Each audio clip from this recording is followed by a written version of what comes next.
Oh, hey. Good evening, good people. I am Andy Behrens. He's Dalton. Jointly, we are the proprietors of the Deep Shot. Just a couple of rejects from Big Fantasy over here. Tonight, we're live on YouTube and X. Normally, I would limit this thing to subscribers only, but I thought, I'd swing open the doors this one time to whatever random bots want to come in, whatever weirdos and goofballs are out there. Come on, ask your questions. Week 6 nearly behind us, Dalton, but not just yet. We get another Monday Night Football doubleheader tonight. I kind of like them. Bills and Falcons is the opening act for the game that everybody's talking about. At least my household is talking about. The Bears and Commanders. We'll see if Caleb Williams can maintain his comfortable lead in the MVP race. I expect he can. How are we doing? What do we need tonight? What are we expecting?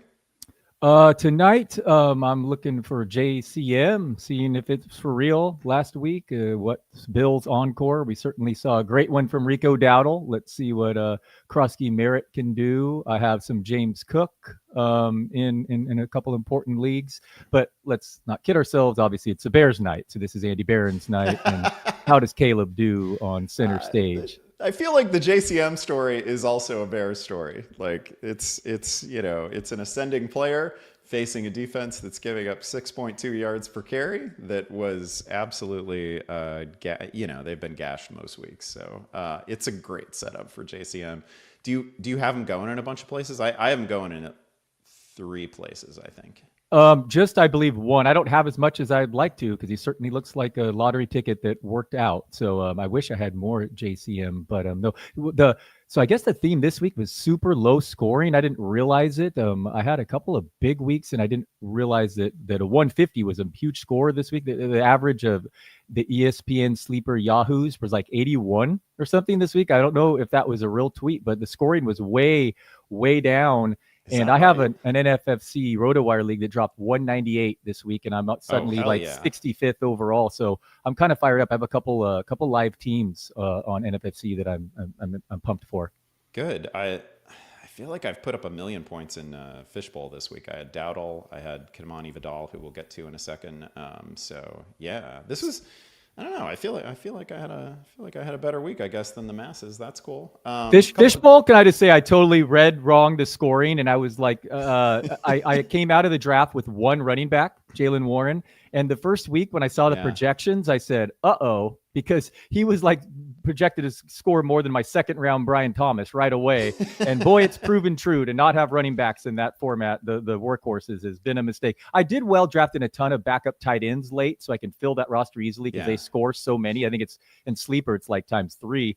But man, that was the most egregious not following your scoring format that I've done in a while, because running backs was the way to go in Fishbowl, and I went crazy avoiding them almost altogether.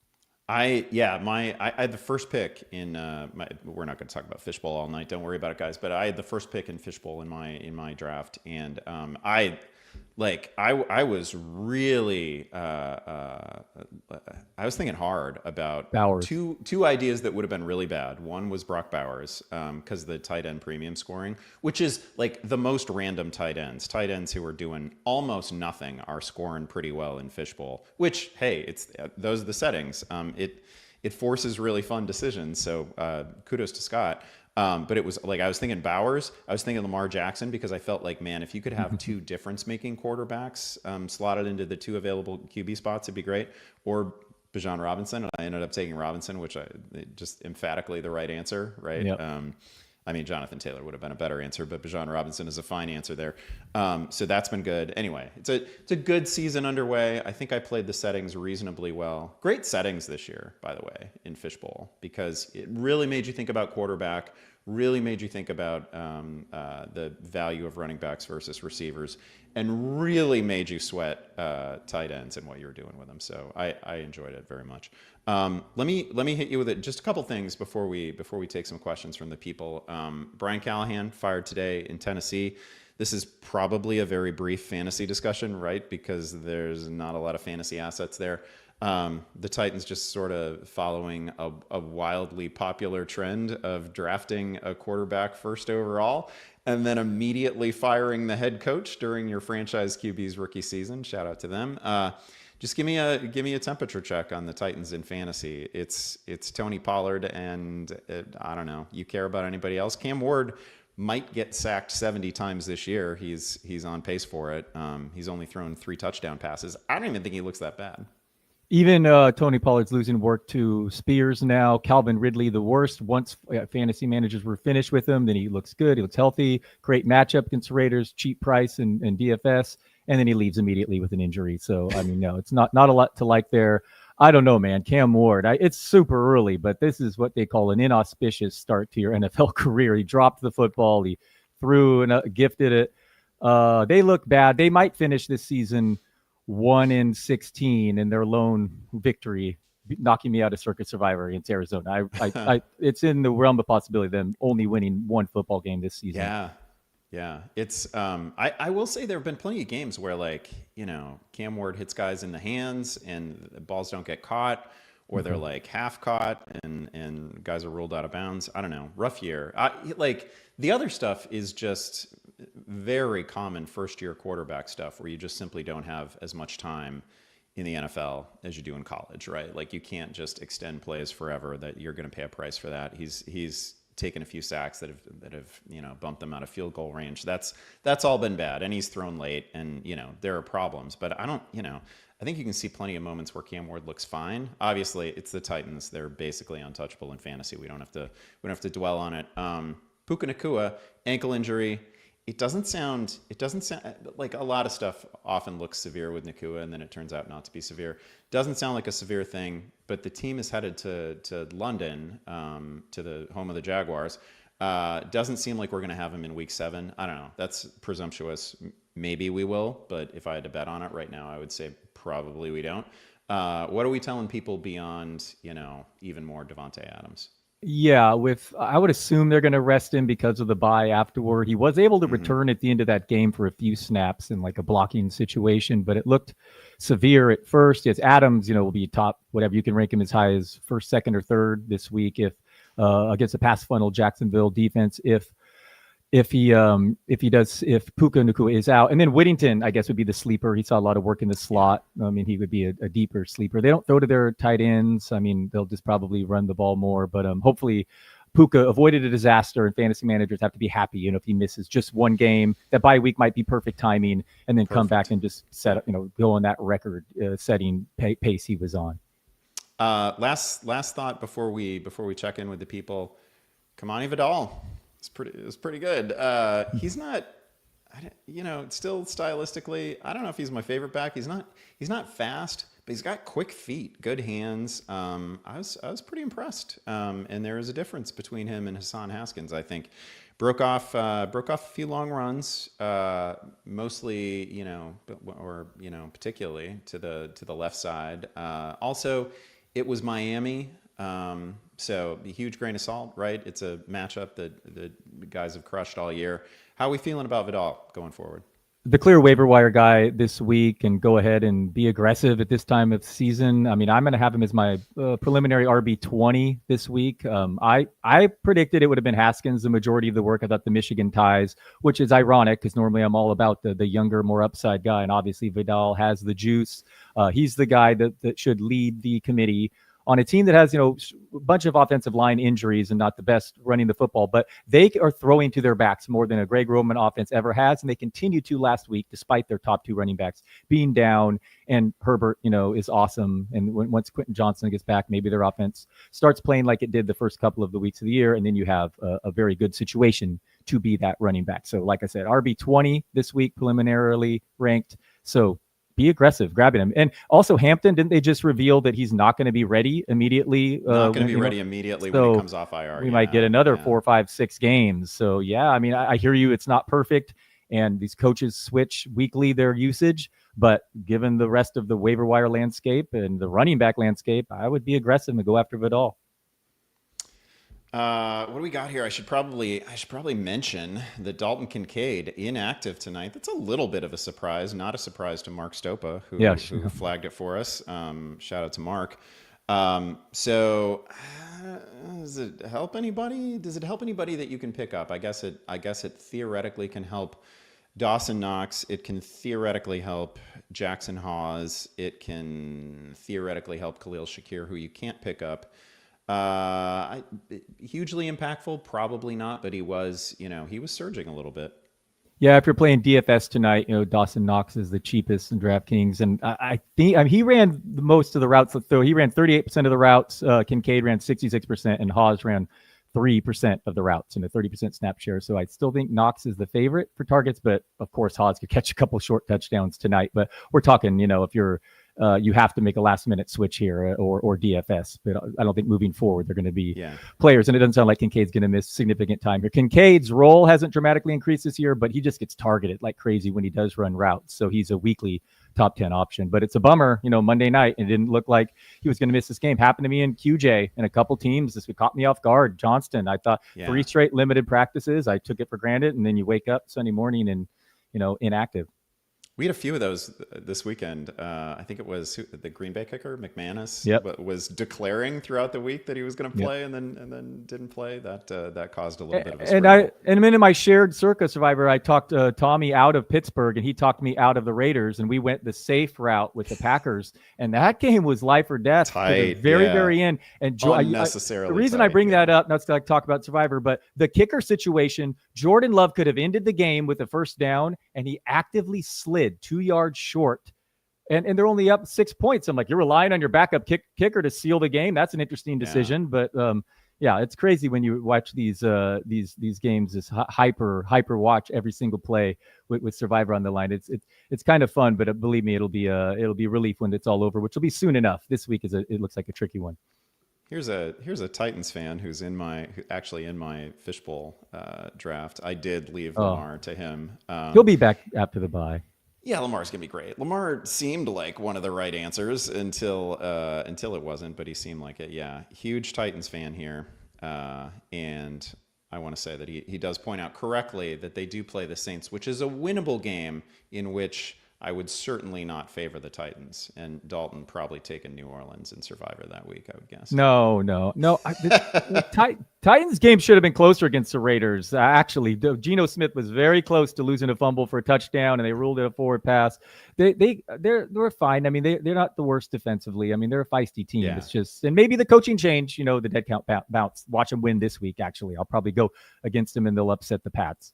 That is the thing. They've been like curiously not because of the offense, but they have been curiously close in a handful of games. And there have been some games where, like, if the kicker just keeps them in it, they can be tied. I think it was Houston. They could have been tied at half with that team. I don't know. Yep. They're not as bad as it feels right now, but it does feel really bad. Let's grab one here. Okay, first, just straight up question. OTG, is it crazy to bench Breece Hall for Scatabo from here on out in a standard TV heavy league?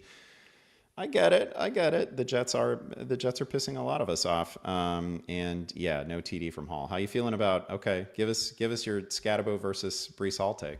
Yeah, rest of season Scatabo this week too. I even have him as my RB12 in a tougher matchup. Seemingly Hall, my RB14 against Carolina, who's improved immeasurably though against the run this season. Man, Cam is just obviously so fun to watch. Last week, such a tough matchup against the Eagles, puts up a hat trick touchdown. So especially in a TD heavy league, yes. But you look at the usage and like the expected fantasy points, he's been top 5, and then Tracy returns and is just an afterthought. Yeah. He's getting the targets. There's no Neighbors. There's no Slayton. All the goal line work. He doesn't have to be, explosive to be effective here because his role is just so high. And this next week, a matchup against Denver, they shut down opposing quarterbacks running. Entered allowing only 3 yards per game to opposing quarterbacks running, and they had faced like Allen, Herbert, and another maybe Hurts, and then they held Justin Fields to 31 yards, and that's all he could do. So maybe Scatabo is going to have to really be a bigger part of the game plan here with Dart, inability to run this week. But anyway, he's been one of the best late round picks this year, and a RB1 borderline moving forward.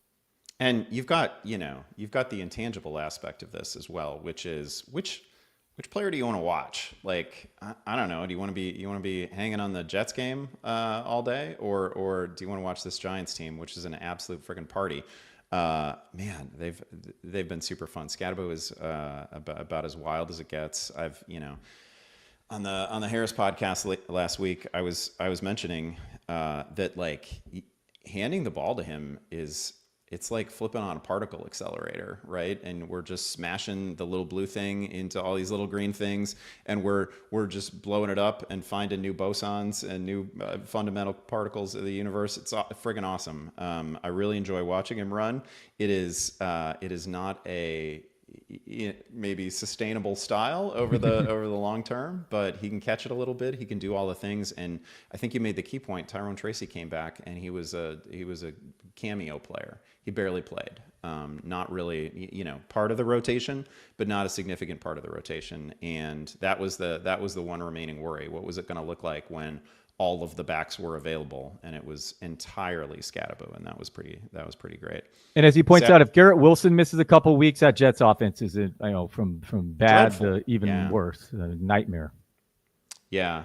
Sad story here. Need Kincaid to play and lose 3 fumbles. Probably. Yeah. That's probably not happening for you. I do love when some of those percentages, chances of winning, they still give you like a 4% chance of and you need your opponent to, catch the ball and then drop and lose multiple fumbles. I don't like to throw platforms under the bus, except for maybe our old employer, but I actually think our old employer does the, I feel like the winning whatever, the stupid slider in your matchup page that tells you if you're going to win or lose. I kind of feel like it's a little better at Yahoo than it is at some other places. I've overcome several situations this year where Sleeper thought I was a significant underdog, and I think it's just randomly generated at my fantasy league. That one is a great, Oh, they're crazy, and it swings wildly during a matchup too. I don't love that one. That was what I was thinking too. It's my fantasy. Yes, that one is. Yeah. I mean, I just flat out shouldn't be paying attention to it, I suppose. I know that.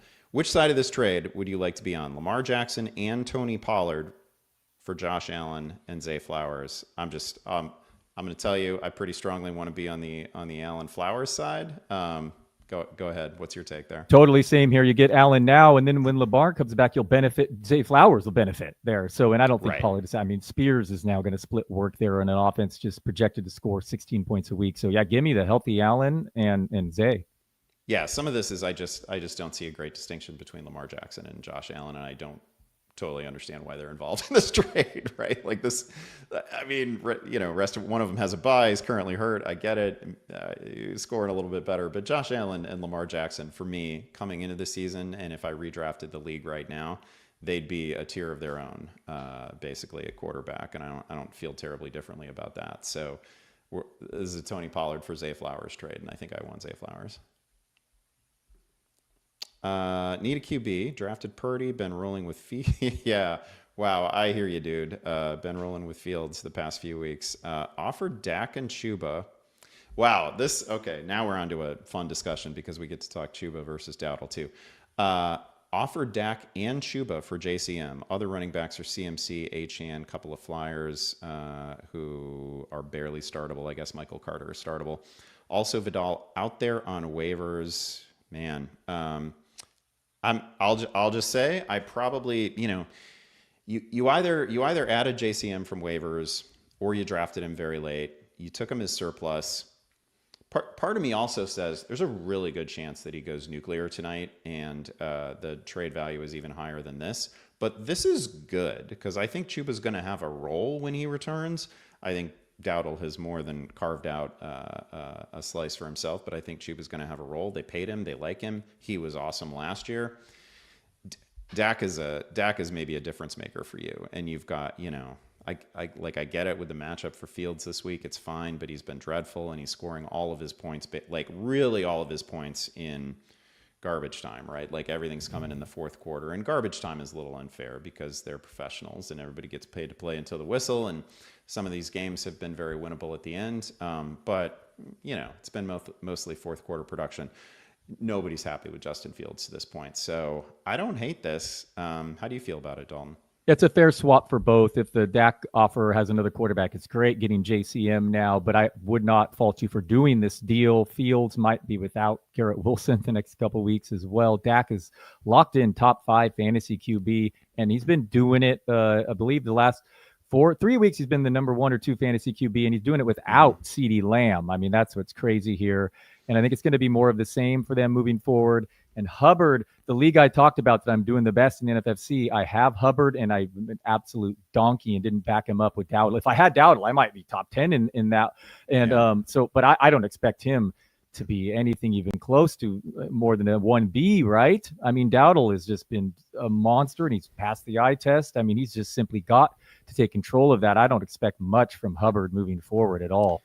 These are always difficult situations, I think, because 2 weeks ago, very clear, wrote about this in The Athletic, wrote about it in a couple places, like Dowdle was set up to absolutely smash. It was clear the matchups were great. Like, we pounded the table because like nobody screws this up. It's Miami, and then it's the revenge game against Dallas.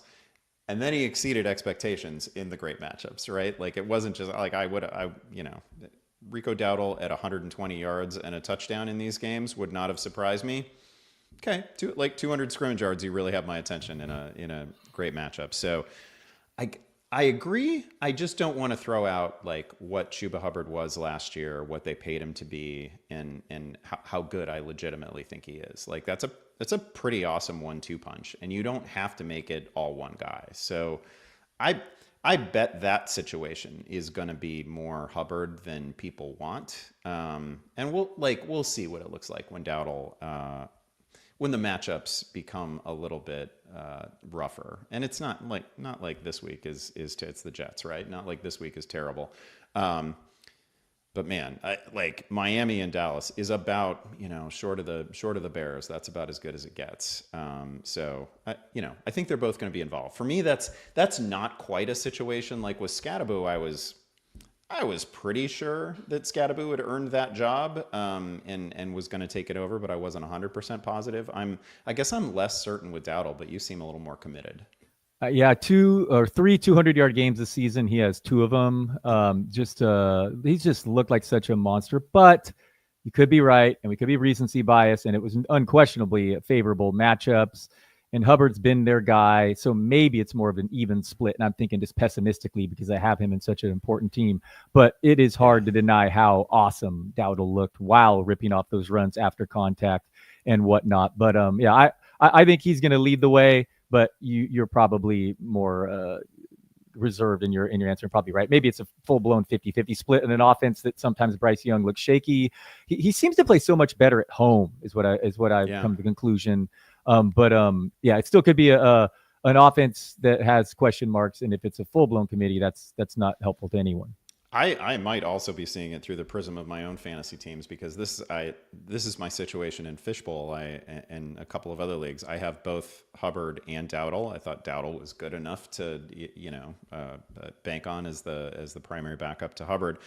But now it becomes a really difficult situation, right? I'm kind of pre-dreading the difficulty of the situation when Hubbard is actually healthy and returns, and I have to worry about a 50-50 split, a 60-40 split. Like in Fishbowl, I think I'm just going to start them both. Anyway, it's a good run game. I just don't think Dowdle's a perfect runner. Like, I think he misses some things, and he has no breakaway speed. And just last year and this year, there are still moments, even as great as he has been over the last couple of weeks in these matchups, there's still moments where you're like, man, house that. And it doesn't always happen, but inevitably happens later in the drive. I mean, he's been great. I'm not trying to be overly critical of him. I don't want to portray it as if this was like secret Saquon Barkley all along, and he's finally been discovered.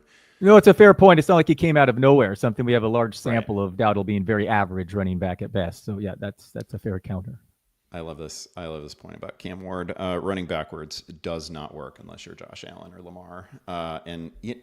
This is Cam does this. Cam will retreat backwards endlessly, trying to buy time, and it's not the direction you should be moving if you're trying to buy time in the pocket, right? You shouldn't just be drifting backwards like 6 or 7 yards and taking an even deeper sack, which has happened a few times, and nudge them out of field goal range. It's brutal to watch. This also made me think of, like some guys. who said this? I feel like I remember Stacey King saying once about Derrick Rose that some guys just have different fundamentals, right? And like it's like that for Lamar Jackson. It's like that for among receivers. It's like that for Tyreek Hill. Like Tyreek Hill is the only guy I've almost ever seen who can make the thing work where like he catches the ball and his first step is immediately back toward the quarterback. And every week I feel like I see 6 receivers try that same thing and it fails spectacularly and they lose a first down or they just lose 4 yards. Like stop doing this. It's an epidemic and literally Tyreek Hill is the only person who can get away with it. Need a lesson in trading running backs for wide receiver help. I've had Puka, Jaden Reed, Godwin, Slayton, Coker. Problems. Running backs are Taylor, Brees, Etienne, Vidal, Bam Knight. Yeah, well, you've got some trade chips because I think Etienne looks really good. There's a market for Kamani Vidal right now, and I might take advantage of it just as I look at this. You are going to have some short-term holes to fill here. We learned Godwin not gonna go this week. They've already made that announcement, which portends not great things. They also changed his injury designation from an ankle to a fibula, which you almost never see. So that's worrisome. You might get Slayton back. You're going to get Reed back eventually, but not anytime soon. You might get Coker back, but these are not difference-making players other than Puka Nacua. So yeah, I don't know. Usually my advice is that you keep it general with your league and you just say, hey, I'm open to trading a running back.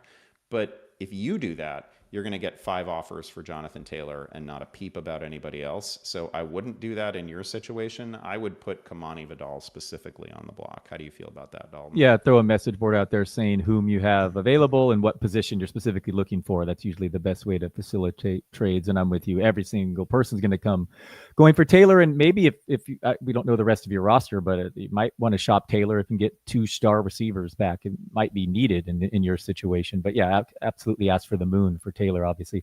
Godwin's frustrating me because I said to avoid him, and I avoided him in all leagues. I had him buried in my ranks. Then he comes back and he gets 11 targets immediately. Evans is out. Ibuka looks like he's a little banged up in some smoke and mirrors and some plays the week before. So I recommend Godwin. Then it turns out, yes, that serious injury was a reason to avoid him all along because he had so many multiple surgeries. And yeah, he didn't look ready to return to play football. And Ibuka, man, that's a bummer of an injury because he was looking like, top 3 fantasy wideout with all those targets. Now, if Evans can return this week against the Lions, and what's that over-under's out of control, suddenly he could be immediately top 5 if Ibuka, Godwin, and all these guys are out. And like pretty good news on Evans overall, right? He's expected to return to practice, so he could actually get back, which is exciting because otherwise we're talking about Cam Johnson, just a bunch of random Johnsons, Tez Johnson, Cam Johnson, Sterling Shepard. Maybe we get a little bit more build the offense around Kate Otten like we saw last year. All of this, by the way, is making the MVP case for Baker Mayfield. Getting this weekend's win against your Niners, whatever. Your Niners are more banged up even than the Bucs, so I should check myself a little bit. But that win under those circumstances, Ibuka going out, crazy stuff. Insane season by Baker. I'm scrolling through X right now. Got Schefter tweeting that an MRI revealed that Jets wide receiver Garrett Wilson hyperextended his knee and is now expected to miss, as one source said, a couple of weeks. That's really rough. Jets got to be sellers, right? The Jets got to be sellers for sure. I don't even want to add a Jets receiver to the pickups column, frankly. Mason Taylor's a pretty good player. Mason Taylor probably gets a little uptick. Maybe this means more for Breece Hall. The Jets aren't going to become buyers. The Jets aren't going to go out and address the screaming need that already existed. So that is really brutal for Justin. Does that make Justin Fields toxic for you if he wasn't toxic already? Yeah, this matchup at home against the Panthers this week, given the other quarterback situations, he'll be borderline startable, but that is obviously terrible news. His only alpha there. Maybe it'll lead to even more running from Fields, but I'm with you. No Jets receiver to recommend. Mason Taylor, definitely a bump in targets, even though he's coming off the disappointing game in a tougher matchup. Bummer. Wilson was, among the league leaders in target share, and now it's going to be sidelined. So yeah, that's a downgrade for Fields. I like this question just because this is the kind of thing that you should think about doing on game nights. Opponent has Kincaid. Would you guys drop Tua and grab Knox to block? Yes, I would 100% do this. Also, it's going to feel pretty good to drop Tua. Like you don't need to keep in most leagues. You don't need to keep a backup quarterback, especially when you're starting Daniel Jones. There's just not going to be very many weeks when you don't start Daniel Jones over Tua. I'm sure there is a Tua equivalent out there, and 100% I would block somebody. I'm for this, but I'll just tell you how someone who's played a lot of fantasy, the fantasy karma gods, what'll happen is then your opponent will pick up Haas because of it, and then he'll be the one catching the 2 touchdowns. But yes, in general principle, absolutely do this. Yes. Haas catching 2 touchdowns tonight on 2 receptions for like 7 yards is 100% in play. It is absolutely in play. I feel like I should bet it, actually. I feel like I should pause the live stream and just go bet that right now because that is probably happening. Here's a good question. What is a realistic trade I can get for A.J. Brown? Might just try and get Judkins for him. Well, I mean, I love Judkins, and he might be my favorite he might be my favorite rookie runner. I'd have to give that some thought. It wasn't a great game this past weekend, but the Browns were weird. My God, I had just watched that game not that long ago, and almost everything. I'll just complain about the Browns for like a minute. Almost everything either behind the line of scrimmage or within 2 or 3 yards of the line of scrimmage. So that was no fun. Everything downfield was an adventure. Bunch of drops. And then things that I don't even know what to call them. Are they drops? When we hit Isaiah Bond in the face and it just bounds away, what is that? I guess that's a drop. Weird team. Like, and maybe this is what we should expect with a fresh quarterback, but I don't think I've ever seen as many receivers completely not expect the ball. And the ball looked like it was on time. I don't know. Weird team. Bad tape. So rough sledding for Judkins. It might be like that for a while.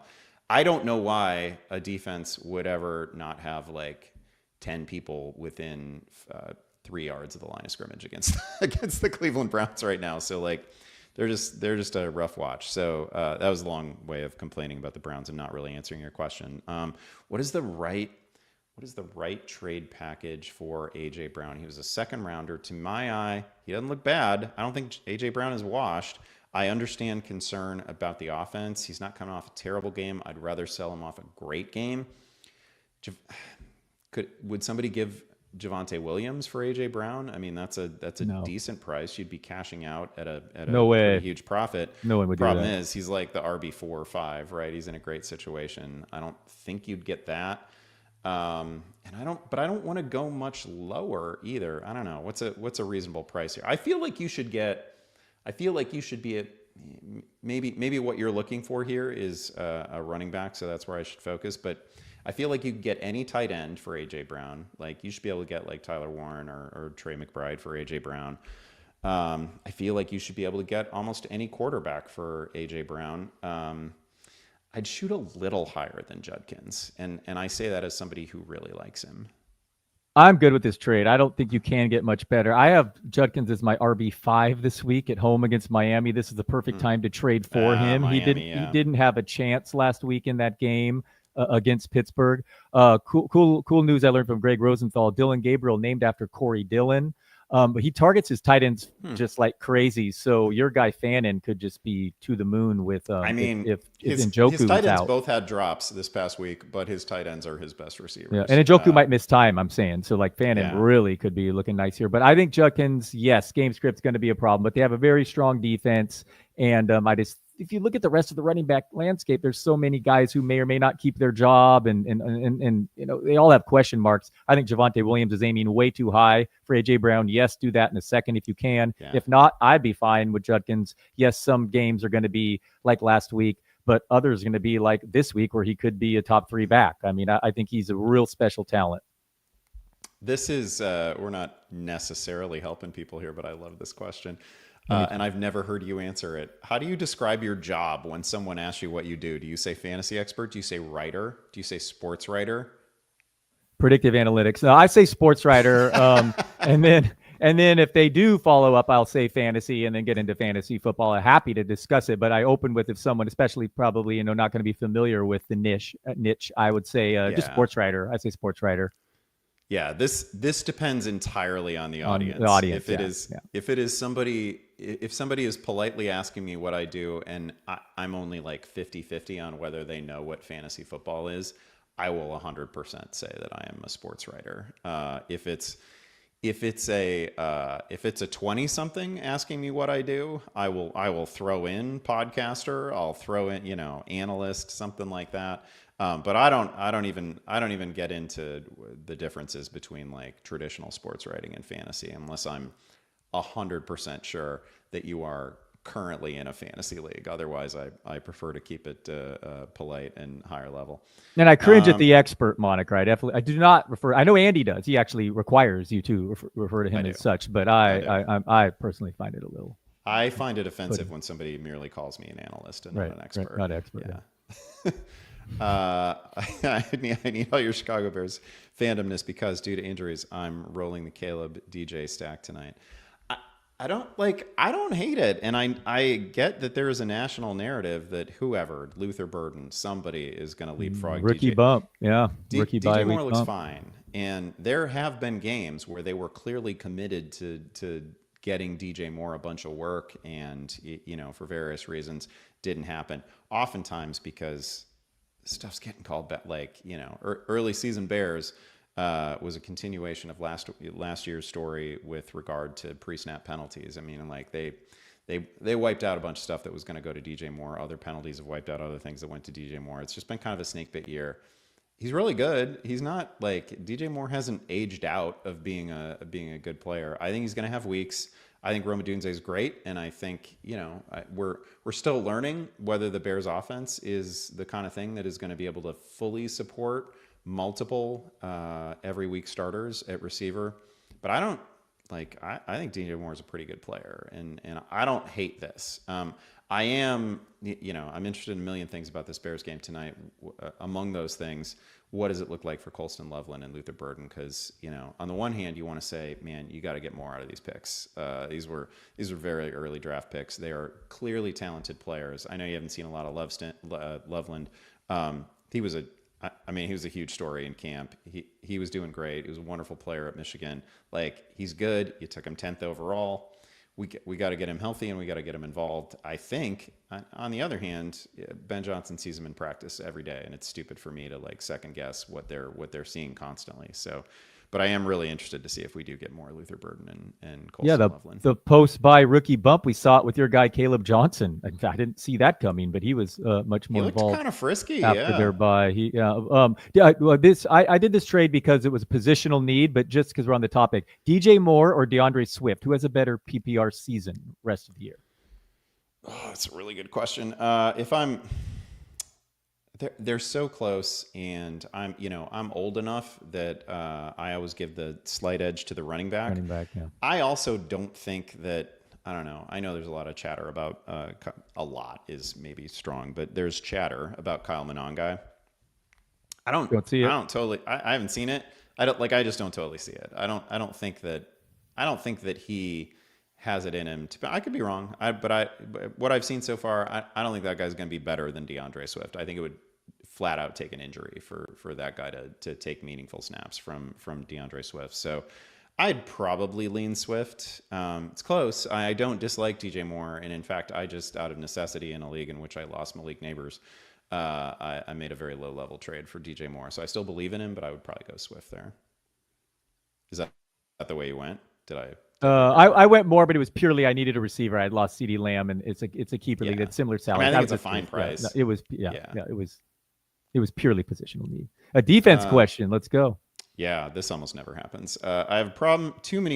I have too many defenses. Houston, Minnesota. That's crazy. I can understand having two defenses on your roster as it gets late in the season. You start looking at matchups and you're like, I'm going to play this one in these weeks. I'm going to play this other one in these weeks. I totally get it. 3 defenses on your roster is crazy. Minnesota, Houston, bye. I've been reluctant to drop one and allow some.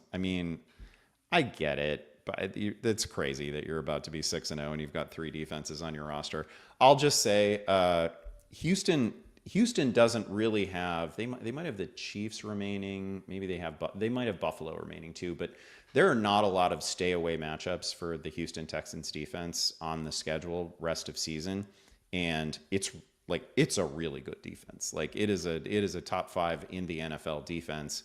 I think they're holding teams to like 12 points a game, 265 total yards a game. It's really good. So I'd start them almost rest of the way, and then there's going to be like one little, Minnesota's got a bunch of difficult matchups. It's a really, there's some pesky offenses in the division.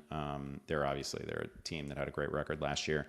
I'd be starting Houston, if not every week the rest of the way, almost every week the rest of the way, and there might be a couple of streaming opportunities in there, but I would get rid of the Chargers and the Vikings. I don't know if you feel differently, Dalton. My only thing to add to this is, yes, you can drop defenses, but my home league, we've always, for whatever reason, done yardage against. So it's made the scoring higher, and it's made defenses more important, and they're not just an afterthought at the end of drafts. Not that they're easy to predict yearly, but and our benches are short, so you can't hoard them, but matchups mean a lot. Anyway, I think it's an interesting wrinkle to make defenses actually really matter if you add just the yardage against as well. But hoarding 3 in a scoring system that I assume is not mine seems a little overboard. Hey, thank you for watching. Yeah. Thank you for following. Eric asking, trade or hold Jameson Williams? I don't know. Do we think last night was a blip, or do we think last night is? I kind of feel like that's perfectly in line with what you should expect from Jameson Williams. And I get it was a slow start, but I don't think you need to say, aha, I finally got a touchdown out of Williams. I can take him to the trade market. That's a damn good team. That team can put 40 on you in any given week. I mean, that wasn't their best night, but that was a pretty decent opponent they faced. I don't know. I feel fine about Williams' rest of season. I don't think you're going to get like the draft night price right now for Jameson Williams either. Do you feel differently? That's fair, the last point you made, but I was leaning yes. Now the time is in a prime time standalone game, him catching the touchdown, that he is not broken out as hoped. I mean, people were very excited, ranking him almost top 20 with all the coach chatter, the new OC, the target share. I believe 4 of his last 5 games before the last one was like under 16% or something. Yes, the boom weeks will be there when he catches the long ones, but I think he's going to underperform expectations, and coming off a nice game, I would try to shop him down. But Andy's probably right. His value is definitely decreased. Here's another one that has no practical fantasy value, but this is maybe the greatest question I've ever fielded. Which 5 NFL players would you choose to ride with when the zombie apocalypse comes? Scattaboo right now, right? I mean, yes, right at the top, number 1 pick. Like you said it, I'm saying it. Tier of his own, Cam Scattaboo. First of all, we cannot allow Cam Scattaboo to become a zombie because that frickin' apocalypse is over as soon as Cam Scattaboo is on their side, right? It's over. It's done. Nobody is a more high motor brain eater than Cam Scattaboo. So absolutely cannot let that happen. We have to protect him, and I think he can protect us. I think he's probably the one person in the league right now, I think, who could really match the energy of a brain hungry zombie too. Who else? We going Derrick Henry, or is he too old for you? Do we not want anybody over 30? Oh, you think he's too? No, I was actually going to go even older, Steve Smith. I want that guy in my corner. If we're oh hell yeah! I mean, okay, that's a great call. That's yeah. I don't care about age, whatever. He's still going to knock some zombies out. I guarantee it. That's a great call.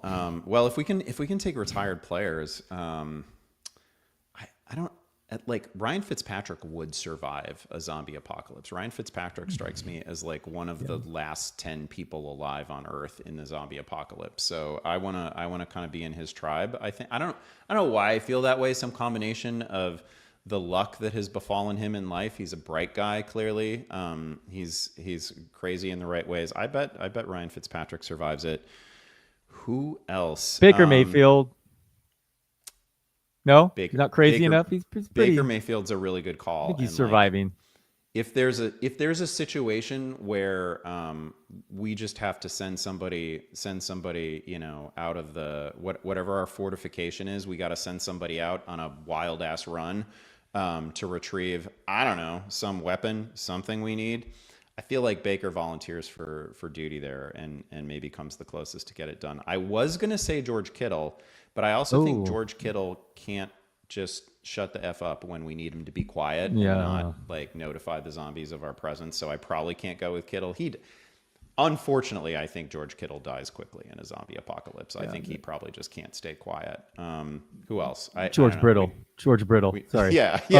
Also, we have to deal with the probability that George Kittle gets hurt for a little while and can't help us. Those were good calls. But can I just say the best two-play sequence of any drive this season was Baker Mayfield escaping a 3rd and 14 that he sure sacked and ran for 15 yards, and then shortly thereafter a laser to Tez Johnson. Great catch too, but man, that was a ridiculous sequence, and an MVP candidacy grows. The shot play to Tez was crazy. I will say it's a runner up to what you've called out there. Another like low key great 2-play sequence was Justin Herbert final scoring drive in a game that should not have had a final scoring drive for the Chargers. Like that should have been one. But that final drive, he had 2 plays in a row where I am just not sure how he avoided a sack. I might have missed it. I saw the lad one. I might have missed the other one though. Yeah. Well, the lad play was crazy, right? Because it's like in one hand, then in the other hand, then back in this hand, and he completes the throw. And Haskins was great on that play, blocking downfield. Like it was great, but it was a great Herbert play. The play before was just a throwaway.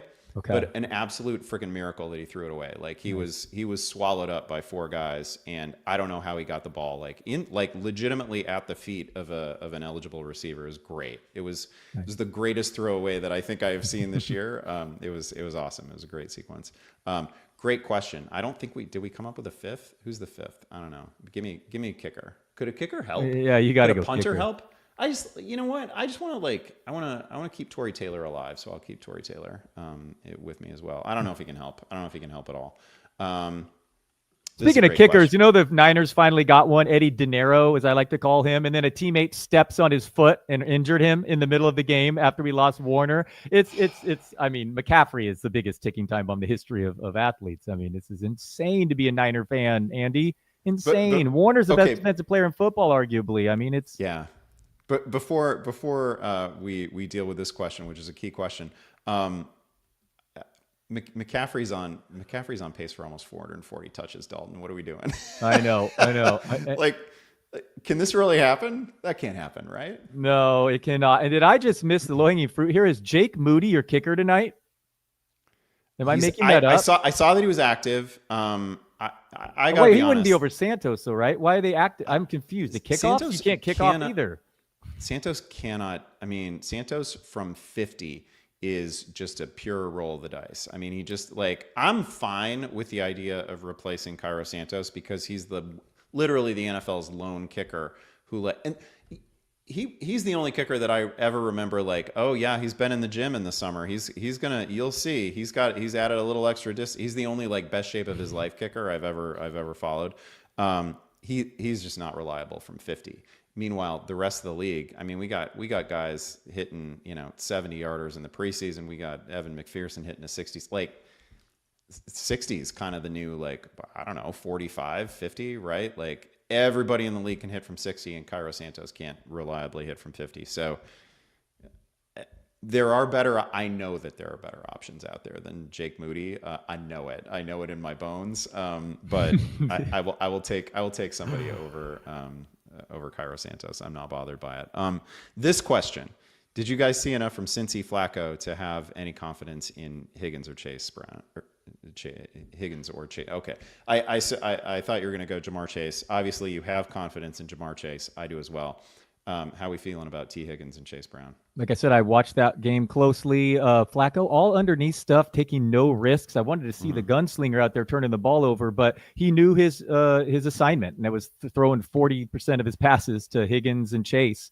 And I came away a little bit of an upgrade for Higgins and Jamar Chase as well. But Chase Brown, the opposite. I mean, P. Ryan took a ton of work. He's now splitting work on a bad offense. So Chase Brown is, best on benches. I mean, it's that bad. But Higgins can be a wide receiver 3, I believe now. And Chase, I mean, depending on matchup, could be, weekly top 5 guy. So it was an upgrade over Browning. Still not ideal, and it would have been better with Winston.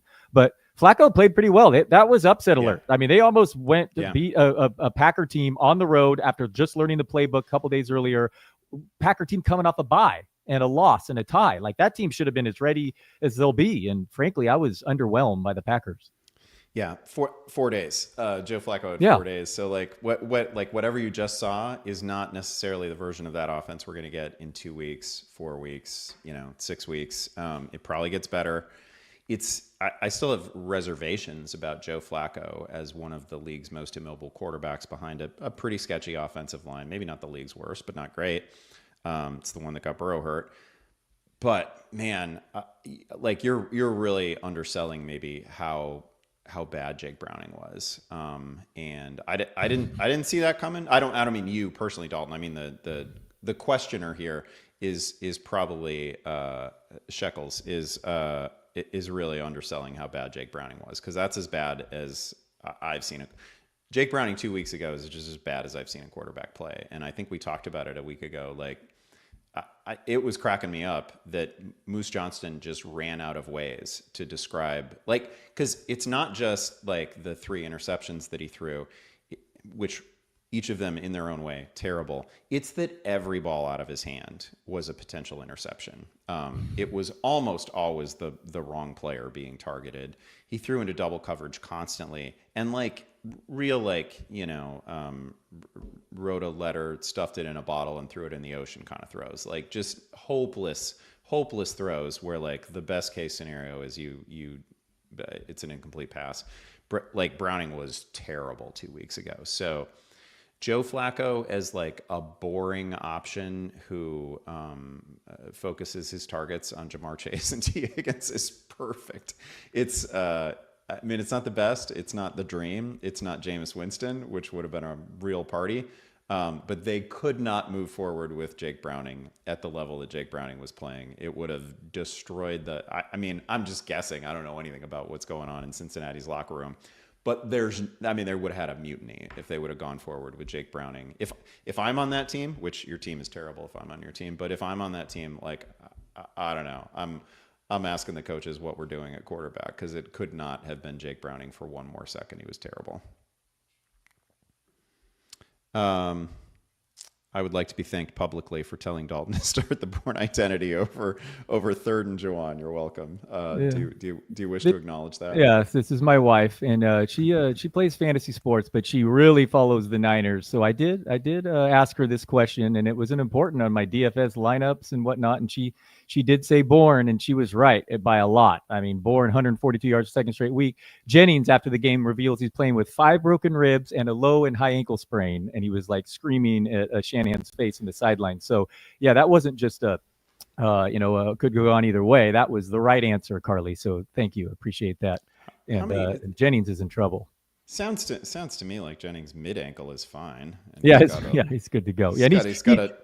He's really fighting for playing time. Too. Like, his contract's really incentivized to playing time, though. So he's like to. That's why he's yelling at Shanahan, presumably, because he wants to be out there. But it's not doing Niners or fantasy managers any good. He's just his carcass out there. But Bourne looks great, and who leads the NFL in yards per passing yards per game?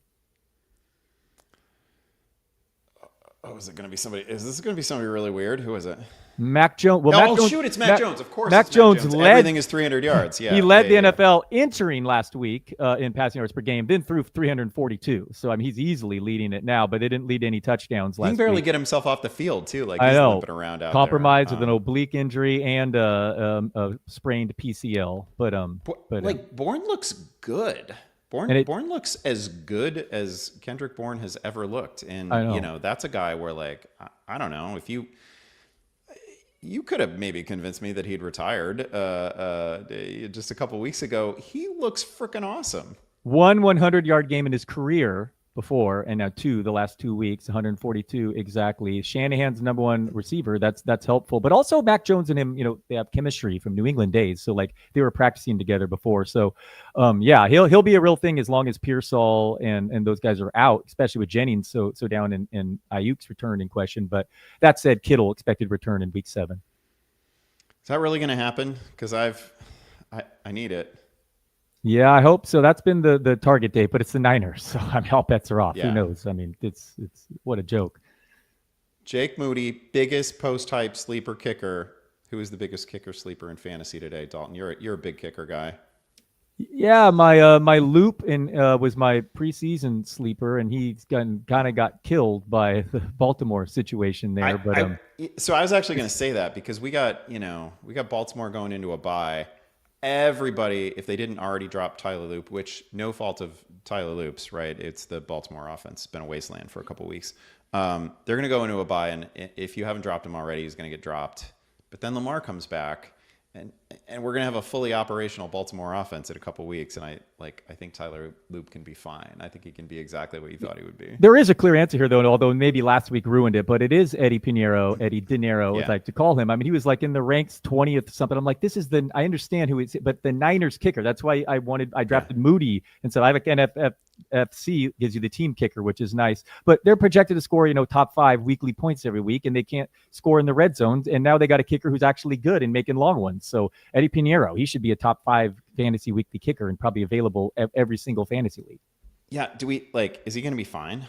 Because Oh, well, that right. He did kick a field goal afterward, and I haven't heard anything. Yeah. But you're right. Maybe he screwed up his plant leg when some big body guy stepped on him with a cleat. So yeah, that is something to pay attention to. You're right. That is Fair is point. the most Niners injury that could have possibly happened. Well, and then what about my guy Anthony Richardson suffering an orbital fracture in pregame warmups when also Mooney Ward suffered a concussion before the game? Yeah, I don't know. It doesn't get any more Anthony Richardson than breaking his eye by himself practicing before a game, man. My poor AR. I should have asked you this earlier when we were talking about the Giants. Jackson Dart, rest of season rank. Where do you have him? Yeah, good one. I'm gonna do that right when we stop recording. Yeah, I would guess I would say 15-ish just because of this running, man. To be able to do that with the Eagles against the Eagles and without Neighbors, I think that proved a big point there. So it'll come down to matchups, but I might even have him I would say in between 12 and 15. I mean, he's running so much. I mean, he's more 50 yards every single game. He's the first guy to do that, first quarterback, I think, to do that. So maybe I'm even underselling him. He's going to be a top 10 guy because the running is all that pays in fantasy, but anywhere between 10 to 15 rest of season. The 50 yards in each of his first 3 games, it's him, Lamar, and Jalen Hurts. Wow. So it's a crazy club for Jackson Dart to be a part of. Here's another question without any practical immediate fantasy application that I love so much. Because I have a couple of answers to this. What is the strangest fantasy rule or scoring setting you remember from the early days of fantasy, back when we called the whole thing rotisserie for some reason? What's the first year that you played fantasy, Dalton? Oh, I'd have to think of that. 94-ish, maybe. Okay. So we actually, a year younger than me, but about the same time. I think I started in 92. Yeah. Okay. Yeah, I would say right around there for me. And only thing I let you take the floor, but I just remember getting the USA Today that wouldn't come out till Tuesdays to do my scoring by hand in a 3-team league. Me and 2 people is what I started with. I was in the 7th grade or something. And then in high school, you get buddies together. But yeah, man, I was obsessed when I was that young. So let's hear even older, archaic Andy. The dumbest rule we had when I first played was we required, I don't know why we did this, we required backups at each position. So you had to carry 2 defenses and 2 kickers. It was, I think we had a traditional bench. I think we had just like a 6-person bench and everybody carrying 2 kickers and 2 defenses. And this league happens to have been together for about, I'm thinking of like a college buddies league. We've been together for 30 plus years. It's my longest running league. I'm trying to get the whole portfolio off of Yahoo. There's no effing way I'm going to be able to get this league off of Yahoo because these guys can barely log in and draft a team. So it's going to be like the one thing that stays there. It's going to be the one thing that tethers me to Yahoo forever. But 3 of these guys still to this day carry 2 kickers and 2 defenses. It took us a decade to strike that rule from the rule book. And some of them just still do it because they have not, mentally they haven't updated. They check in for the draft and they set their lineups each week and they make 0 ad drops. And So I should have won this league. I should have won this league like 25 times. And I want to say I've been the 1 seed in this thing. I don't know, a lot, probably in half of our seasons, maybe a little bit less, but pretty close. I've always been good. But we also have, and this is the other archaic thing about this league, we have an 8-team playoff, which that's fine if you have a 16-team league or larger. It is not cool in a 12-team league. Yes. Like everyone shouldn't make the playoffs. I'm in one of those still. Yes, that's a joke. I bet my lifetime record as a 1 seed playing the 8 seed is like, if you told me it was 5-30, I'd be like, yeah, that checks out. I was going to say, not only does everyone make it, but then the 1 doesn't get a bye that way, so then it's more likely to lose too. Yes, I'm in a league just like that. We do know why it's called rotisserie. I'm sure you know this, right, Andy? You know that, right? The first baseball league drafted at the rotisserie grill, rotisserie chicken place. Yeah, that's literally why it was called. And then all the rotos that spawned from that. Pretty funny. Yeah, that's a great question. That's a great way to end it. Actually, this is a great way to end it. Yeah, we got to get Colin in here. Come on, former coworker checking in. This is going to be James Vandenberg for me. Look at Colin, like a deep dive on Iowa names. That's crazy. Yeah, Colin knows his Iowa. The Berg. Yeah, you got to go the Berg. Colin's he's just a secret Iowa fan. When it comes right down to it, he fronts like he's a Sun Devils fan, but he doesn't care. He's a Hawkeye guy. That's going to do it for us. Enjoy the Monday night doubleheader. I mean, it's really, I don't know, it's a kind of an afterthought game, and then it's the main event. It's Bears, it's Commanders, it's the one matchup that everybody's talking about. Bears, the hottest team in football. Enjoy it. Also, if you're a subscriber. First of all, if you're not a subscriber, we do this every Monday night, and you guys should jump in. You should subscribe. It's cheap. It's $5 a month. Just go to the Deep Shot, subscribe real quick. You'll get an invitation to the Discord. Every Monday night we have a watch party in the Discord. The Discord is wild. It's raucous. It's a little debaucherous. It's fun. So join us there. I'm gonna head over to the watch party. I'm gonna get that fired up right now. Thanks everybody for joining us. This was great. Thank you, Dalton. Have a good night and good luck tonight with whatever you need. Yeah. Cheers, everyone.